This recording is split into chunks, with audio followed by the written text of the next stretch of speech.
आज गुजरात की सरकार चलाने वाले झूठे, बेईमानी, डर और मौत के सौदागर सोनिया गांधी एक ऐसा नाम जिसे शायद ही कोई न जानता हो। यह देश के प्रधानमंत्री को मौत के सौदागर के नाम से बुलाती है और जिसे कांग्रेस के द्वारा कांग्रेस की माता के नाम से संबोधित किया जाता है। ये अफजल गुरु की मौत पर तो आंसू बहाती है, परंतु पालघर में हुई 2 साधुओं की लिंचिंग पर एक शब्द भी नहीं बोलती है। जी हाँ दोस्तों, हम बात कर रहे हैं सोनिया गांधी की। आज हम इसके बारे में एक ऐसा वीडियो लेके आए हैं जिसे देखकर आपको यकीन नहीं होगा, परंतु दोस्तों हकीकत यही है और हकीकत को कभी झुठलाया नहीं जा सकता। अगर सब कुछ सही था तो सोनिया गांधी को झूठ बोलने की नौबत क्यों आई? इसने अपने जन्म स्थान से लेकर असली नाम तक भी हमेशा झूठ बोला था। राजीव गांधी ने कहा था कि सोनिया गांधी और हम दोनों एक यूनिवर्सिटी में पढ़े हैं, परंतु उस समय उस यूनिवर्सिटी में सोनिया गांधी के नाम से कोई स्टूडेंट नहीं था। इसके अलावा उसके असली नाम सोनिया माइनो एंटोनिया के नाम से भी कोई स्टूडेंट नहीं थी। ये एक बारबाला थी। इंडियन इंटेलिजेंस सर्विस से रिटायर्ड पुलिस ऑफिसर माइलो मलिकधर ने अपनी किताब ओपन सीक्रेट में सोनिया गांधी को लेकर बेहद ही चौंकाने वाले खुलासे किए थे, जिसे सुनकर आपके रोंगटे भी खड़े हो सकते हैं। तो दोस्तों बने रहिए और देखते रहिए वीडियो को पूरा अंत तक। मलिक कृष्ण धर ने 29 वर्षों तक भारत की इंटेलिजेंस सर्विस की सेवा की थी और उन्होंने बताया था कि आज उनकी मेहनत का फल इस ओपन सीक्रेट के द्वारा मैं सबके सामने रख रहा हूं। उन्होंने अपनी बौद्धिकता और बुद्धि के दम पर ऐसी ऐसी जानकारियां जुटाई थी जो ये साबित करती है कि सोनिया गांधी एक रूसी एजेंट है और थी जो ये साबित करती है कि सोनिया गांधी एक रूसी एजेंट है और थी रहेगी। मलिक कृष्ण धर ने बताया कि 4 सांसद व कई मंत्री KGB यानी कि रूसी इंटेलिजेंस एजेंसी के लिए काम करते थे और उसे खुफिया जानकारियां भारत की मुहैया कराते थे। उन्होंने अपनी किताब ओपन सीक्रेट में कुछ जाने माने तथ्यों और पब्लिक सीक्रेट को प्रकाशित किया था। वर्ष 1985 में रूसी जासूस एजेंसी KGB के द्वारा $2 मिलियन यानी कि 94 करोड़ रुपए राहुल गांधी के स्विस अकाउंट में जमा किए गए थे, जो कि सोनिया गांधी के द्वारा मैनेज किया जाता था।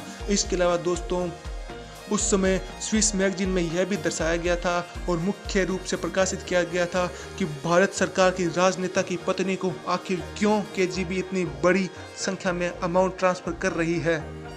अगर दोस्तों सोनिया गांधी भारत की प्रधानमंत्री बन गई होती तो देश की व्यापारिक, सैन्य शक्ति, टेक्नोलॉजी, वैज्ञानिकतम तकनीक तथा अन्य चीज़ों पर बहुत बड़ा खतरा आ सकता था और भारत पर इटालियन खुफिया एजेंसी का पूरी तरह से दबदबा हो सकता था तथा देश की इकोनॉमी को पूरी तरह से धराशायी किया जा सकता था। यह तो समय रहते कुछ लोगों के द्वारा फैसले लिए गए और सोनिया गांधी को प्रधानमंत्री बनने से रोका गया और संजय बारू की किताब the accident of prime minister के द्वारा स्पष्ट रूप से बताया गया है कि उस समय प्रधानमंत्री कार्यालय से किसी प्रकार के ऑर्डर नहीं आते थे। ऑर्डर आते थे सोनिया गांधी के घर से, उनके बेडरूम से। प्रधानमंत्री तो उस समय एक कठपुतली के बराबर था। जवाहरलाल नेहरू के समय भी इंदिरा गांधी को